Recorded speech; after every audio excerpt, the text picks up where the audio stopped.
Sip, terima kasih. Berikutnya Bu Tuti, silakan. Oke, terima kasih Kang Abu. Selamat malam Dr. Aisyah. Selamat malam Bu Tuti. Saya tuh kan tadi ada baru tahu nih bahwa istri itu urutan nomor 8. Iya, belum banyak yang nggak terungkap tuh. Kali kalau tahu nomor 8, mending nggak kawin gitu kali ya dulu. Terus, nah, sekarang nih kira-kira dinamika, mungkin banyak nih perempuan-perempuan yang harus, aduh, baru tahu sekarang. Kalau tahu dari dulu, waduh, hitung-hitung lagi nih. Oke, itu joke aja sih. Oke. Tapi gini. Kalau kira-kira dinamikanya seperti apa? No wonder ya marriage counselor itu laku ya. Udah nomor 8, si istri ini si mantu kolerik, mertuanya kolerik, suami flekmatis. Cuma iya aja, kiri kanan iya aja. Nah, sebagai istri kolerik mungkin dia akan ngambil solusi yang sering saya temui, mengambil solusi. Ya udah, dia nggak action, aku action sendiri aja karena ini tipe pekerja dan tipe action. Betul. Nah itu kan yang pada akhirnya jadi menimbulkan konflik di dalam rumah tangga. Itu kira-kira gimana nih Dok kalau kayak gitu? Soalnya kita kan sering menghadapi juga. Kebetulan saya sering menghadapi juga berperan sebagai counselor gitu loh. Ada beberapa. Oh, Masya Allah. Nah itu Bu Tuti, putra putrinya berapa Bu? Saya putri 3, mantu laki-laki 3. Jadi saya tuh lebih kayak mertua sih Bu. Mertua. Oh iya. Wah nih ahli surga nih. Anaknya perempuan 3-3-nya. Masya Allah. Laki-laki 1. 3-3-nya udah nikah. Cucu 4. Oh jadi 4. Anaknya 4. Tapi peran saya sekarang lebih sebagai mertua, nggak sebagai menantu. Menantu tidak terjadi.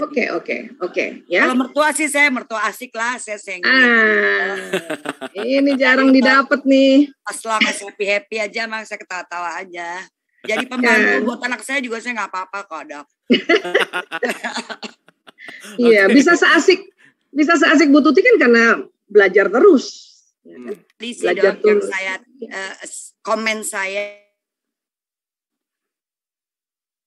Bentar. Suaranya hilang Bu, punten. Bu Tuti suaranya hilang bentar. Bentar ya, coba aku mute dulu sekali. Ya, Bu Tuti boleh di-unmute lagi? Ya. Oh, tampaknya hilang nih suaranya. Bu Tuti suaranya hilang. Kalau suara saya masih jelas Bu Dokter? Kedengeran, iya, kedengeran. Oke, kalau gitu mungkin boleh ditanggapi dulu dari yang awal tadi Bu Tuti cerita, boleh ditanggapi dulu Bu Dokter Aisyah, silakan. Tapi Ibu Tuti masih ngobrol nih. Jadi mantu. Udah. Silakan. Bu Tuti boleh diulang tadi keputus suaranya. Tadi suaranya hilang Bu, punten. Iya, maaf. Ya, oke. Ini komen saya terkait dengan bahwa yang muda yang beradaptasi ya. Berdasarkan yang saya lihat dan saya alami, sebagai menantu baru itu kan self confidence-nya masih rendah Bu. Yeah. Dia masuk ke keluarga baru, newcomer, dia harus beradaptasi. Tadi itu pasangan yang misalkan flekmatis atau kolerik, banyak yang ngelarang-larang tetapi nggak mengarahkan misalkan. Terus kemudian dia harus beradaptasi. Apakah nggak lebih gampang kita yang udah di mertua ini juga menempatkan diri sebagai mertua yang memberi kesempatan mereka beradaptasi. Kadang-kadang si menantu ini mau adaptasi juga channelnya nggak ada terus gitu, korslet lagi, jadi self confidence makin turun sehingga itu juga menimbulkan akhirnya jadi anxiety atau bahkan depresi. Nah itu kalau kayak gitu gimana nih Dok solusi? Terima kasih Dok. Iya, terima kasih banyak Bu Tuti. Masya Allah, keren. Ya. Silakan Bu Aisyah. Ya. Idealnya kan memang dua-duanya ya. Mantu beradaptasi, ya mertua ini yang kita bicara ideal. Ya. Namun mendapati kondisi ideal saat ini ya mungkin itu baru 10% sampai 15%. Salah satunya Bu Tuti. Di dalam 10% tadi yang ideal, yang sebagai mertua belajar adaptasi dan mantu-mantunya juga belajar beradaptasi. Itulah makanya diserukan untuk ya sebisa mungkin menjembataninya adalah dengan adanya training-training atau kursus-kursus pranikah sebetulnya. Ini yang diharapkan sebetulnya. Makanya tadi saya minta Kang Abu, ayo Kang bikin Kang. Oke. Apa kita kolaborasi Kang? Ya, kita rancang ya Bu Dokter ya nanti. Rancang, ayo ya. Gitu ya. Bukan apa-apa, nanti kan yang pertama masuk anggotanya kan anakku dan mantuku dulu semuanya. Calon mantu. Karena kan nggak mungkin saya langsung yang ajarkan. Jadi kan saya titip lah teman-teman ajarkan ya mantuku. Karena itu secara psikologis selalu ada saja ya kendala-kendala yang memang nanti ada konflik interest. Itu harus sadar juga. Ya. Dokter aja gitu kan, apalagi dokter bedah. Ya, kalau anaknya yang mau dibedah atau anak mantunya itu nggak boleh langsung dipegang. Kalau masih ada dokter bedah yang lain harus dirujuk kan gitu.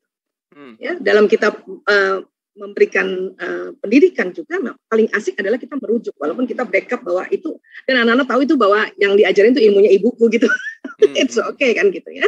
Nah, itu yang penting adalah dua-duanya idealnya begitu. Tapi sekarang masih 15% yang kayak gitu, makanya kita cari terobosan-terobosan agar paling tidak ya sudah bisa lah generasi berikutnya ya 60% lah masing-masing mertua beradaptasi, anak beradaptasi kan gitu ya. Kemudian soal tadi urutan ke-8, memang banyak yang nggak berani bahas itu. Kalau saya harus beranikan. Kenapa? Mumpung dikasih tantangan sama Kang Abu tentang berdamai dengan mertua. Karena dalam hampir 23 tahun konseling kami, walaupun awalnya karena narkoba, tapi merembetnya pernikahan lah, hubungan mantu dengan mertua dan sebagainya, ya itu dikarenakan kita yang si istri dan juga suami nggak tahu urutan-urutan, nggak tahu juga yang benernya atau yang benar baik pantasnya kayak apa. Karena dulu-dulu kan pranikah atau training pranikah belum ada. Kayak gini nih kan susah nih. Ya, saya aja kalau mau ikut kajiannya Kang Abu tuh harus ke Bandung dulu ya. Sekarang kan asik aja tinggal buka YouTube gitu ya, dari dapur kita belajar, dari kamar dan sebagainya gitu, asik banget. Ya. Di mobil pun bisa belajar. Nah, inilah hikmahnya adanya pembelajaran virtual kayak gini ya. Nah, kemudian ya walaupun kita saat ini sebagai istri urutannya nomor 8, tapi itu tadi kemudian karena kita juga nanti punya anak laki-laki, maka dari situlah kita diangkat derajatnya menjadi urutan pertama. Sebagai ibunya laki-laki kan gitu. Ya. Dan kalaupun anak kita perempuan tadi, kita juga diangkat derajatnya. Kenapa? Mitokondria kita turun pada cucu-cucu kita. Walaupun tadi kita urutan mertua tadi berapa? 15 kan? Di atas tetangga kan gitu.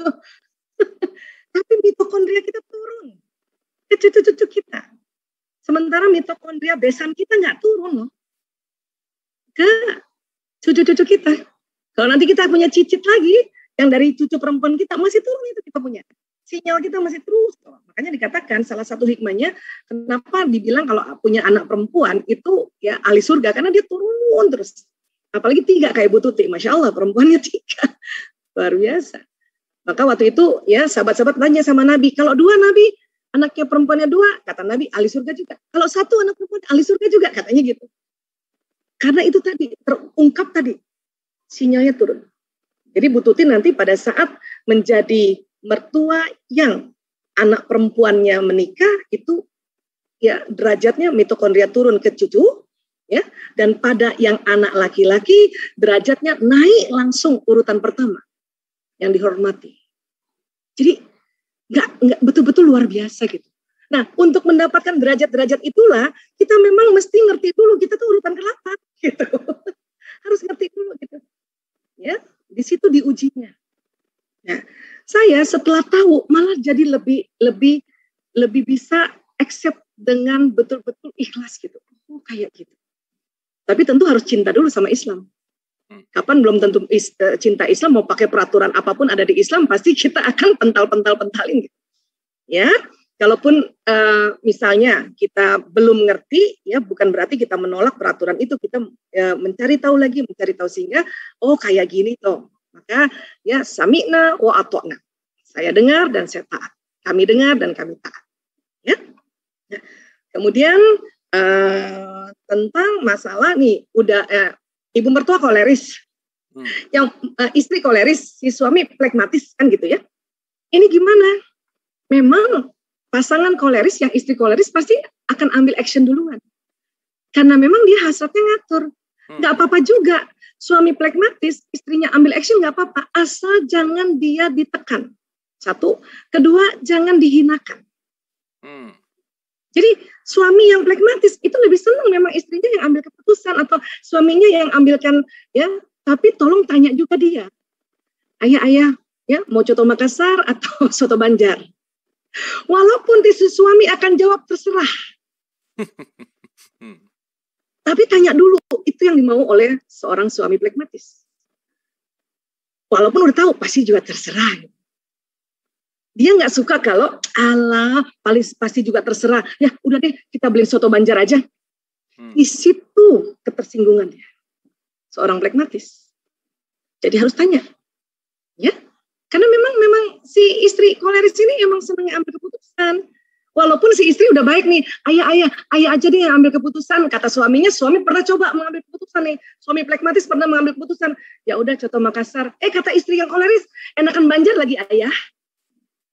Jadi suami udah mencoba ambil keputusan, si istri koleris bilang enakan soto Banjar lagi. Jadi akhirnya kata suami pragmatis, ya udahlah kamu aja ambil keputusan, aku yang ambil keputusan salah juga. Itu ya. Nah biasanya punten ini ilustrasi ya, si ibunya yang koleris lihat anak laki-laki yang pragmatis ya, si istri mendominasi, itulah di situ kesel. Di situ kesel. Apalagi dia koleris nggak belajar pula tentang watak. Karena sesungguhnya buat suami pragmatis, it's okay, nggak apa-apa. Istri saya yang ambil keputusan, istri saya yang gerak duluan, nggak apa-apa.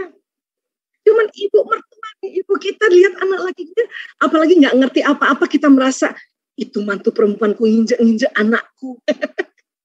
Mulai di situ ya. Prasangka-prasangka yang makin meruncingkan konflik ini. Nah, jadi terus gimana Bu Aisyah? Nggak apa-apa, belajar aja lagi gitu. Kenapa? Karena secara riset 80-88% istri koleris akan dapat suami pragmatis pun bukan dengan dia. Artinya konfliknya juga yang akan dihadapi mirip persis. Gitu. Itu riset bahkan tinggi banget sampai 88%. Selebihnya gagal karena nggak beradaptasi.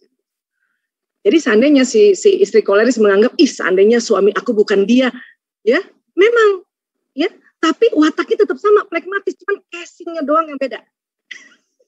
Yang pertama pragmatis Solo barangkali, kalau nanti diganti ternyata dapat pragmatis Bugis lebih keras lah kan nanti si besan atau mertua yang koleris Bugis ini. Jadi seperti itulah sebetulnya yang kita hadapi ya di dalam fenomena psikologi sosial ini sebetulnya. Jadi saya Bu Tuti kalau ada istri ngomel-ngomel terus tentang suaminya, saya dengar aja dulu kan. Kenapa? Kan perempuan kan cuma mau didengar. Setelah dia tanya menurut Bu Aisyah bagaimana? Nah saya bilang ya kamu belajar watak yuk. Udah belajar watak ina inu terakhir endingnya saya bilang ya bahwa sampai kapanpun kamu dapat suami pragmatis walaupun tidak dengan emas yang ini, cuman casingnya beda.